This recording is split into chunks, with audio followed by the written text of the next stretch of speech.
கோவை விமான நிலையத்தில் அமைச்சர் அருண்ராஜ் செய்தியாளர்களை சந்தித்து வருகிறார். நேரலையில் காணலாம். 90 நிமிஷத்துல 430 திட்டங்களை எப்படி ஆலோசனை ஃபர்ஸ்ட் புரிஞ்சுக்கங்க. அதாவது ஒரு தமிழ்நாட்டிற்கான தொலைநோக்கு திட்டங்கள் 436 திட்டங்களை பத்தி ஒரு பிராடான ஓவர்வியூ கொடுத்தாங்க. ஒரு 3 அறம் பொருள் இன்பம் அந்த 3 பிரிவுகளுக்குள்ள எந்தெந்த மாதிரி துறைகள்ல எந்த மாதிரி திட்டங்கள் இருக்குன்னு சொல்லிட்டு எல்லா திட்டங்களையும் சொல்லல, ஒரு பிராட் அவுட்லைன் அந்த திட்டங்கள் பற்றியான ஒரு ஒரு கையேடு கொடுத்துருக்காங்க. ஸோ ஒவ்வொரு திட்டங்களும் நாங்கள் பேசல. தலைவர் அவர்கள் ஒரு ஒரு நீண்டகால ஒரு திட்டத்திற்கான ஒரு விஷனை கொடுத்திருக்காரு. அனைத்து திட்டங்களும் அதே மாதிரி கண்டிப்பா அது முடியாது. ஒரு 90 நிமிடங்கள்ல 406 திட்டங்கள் பத்திலாம் நாங்கள் விரிவாக பேசல. அந்தந்த துறைக்கான திட்டங்கள் அந்தந்த கையேட்டில் இருக்கு. அந்த துறை சார்ந்த அமைச்சர்கள் அதை பார்த்து அதை எப்படி தமிழ்நாட்டு மக்களுக்கு நல்ல முறையில் எடுத்து போகணுங்கிறது எங்களுக்கான அந்த உத்தரவை கொடுத்திருக்காரு. அதிமுக நிறைய பேர் சேர்ந்து இருக்காங்க. இன்னைக்கு ஒரு ஆதரவு நான் பேசும்போது அதிமுக என்னுடைய தாய் இயக்கம் அப்படிங்கிறாரு. அது சரியான பொருள் தானா, சரியான வாதம் தானா? அது யாரு தாய் இயக்கம்? அதிமுக தாவேக்காக்கு தாய் இயக்கம் அப்படிங்கிறது இல்ல. என்னன்னா அதிமுக மட்டும் இல்ல, பல்வேறு கட்சிகள் இருந்து இப்ப நம்ம தமிழக வெற்றி கழகத்தின் பக்கம் மக்கள் வந்துட்டு தான் இருக்காங்க. முன்னாள் அமைச்சர்கள், முன்னாள் சட்டமன்ற உறுப்பினர்கள், முன்னாள் நாடாளுமன்ற உறுப்பினர்கள் மற்றும் கழக நிர்வாகிகள் அனைவரும் தமிழக வெற்றி கழகத்தை நோக்கி வந்து கொண்டுதான் இருக்கிறார்கள்.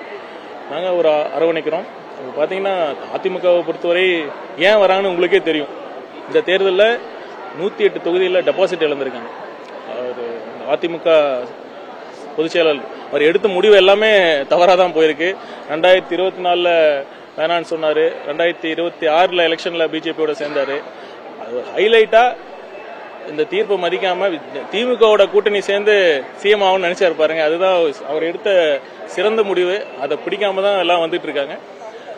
கூடிய விரைவில் அதிமுக எந்த நிலைமை இருக்குன்னு மக்கள் பார்க்க தான் போறாங்க. திமுகவுக்கும் தாவேக்காவுக்கும் போட்டி அப்படின்னு சொல்லிட்டு அதிமுகவை மட்டுமே குறி வச்சு காலி பண்ற மாதிரி தெரியும் தாவேக்கா. இல்ல, களத்துல என்ன யதார்த்தமோ, களத்துல என்ன மக்கள் சூழல்ல மக்கள் மத்தியில என்ன நிலவரமோ அதை தான் பேசுறோம். இப்ப ஒரு என்ன இருக்கிறதுங்க கரெக்டா ஆர்டிகுலேட் பண்றதுங்க இருக்கும். என்ன நிலவரத்தை கரெக்டா அந்த சிச்சுவேஷனை புரிஞ்சு என்ன களத்துல நிலவரம் இருக்கிறது தெளிவா ரொம்ப ஒரு தெளிவான ஒரு விஸ்டமோட சொல்லியிருக்காரு. அது கரெக்டா களத்துல எதிரொலிச்சது. அதுதான் நிலவரம். மருத்துவ பணியிடங்கள், மருத்துவ இடங்கள் குறித்த விவகாரம் அதுல நீதிமன்றம் போயிட்டோமா? அது என்ன சொல்லலாம்? அதாவது சூப்பர் ஸ்பெஷாலிட்டி அப்படிங்கிற இப்ப மாண்புமிகு எதிர்க்கட்சி தலைவர் அவர்கள் கூட ஒரு அறிக்கையில சொல்லியிருந்தாரு. இது மாதிரி தமிழக வெற்றி கழக அரசின் அலட்சியத்தால நம்ம ஒன்றிய அரசுக்கு நம்ம சரண்டர் பண்ணிட்டோம் அப்படிங்கிறது மாதிரி இல்ல. பிளே ஸ்டோர் மற்றும் ஆப் ஸ்டோரில் இருந்து பாலிமர் செயலியை QR கோடு மூலம் பதிவிறக்கம் செய்யுங்கள். செய்திகளை உடனுக்குடன் பெறுங்கள்.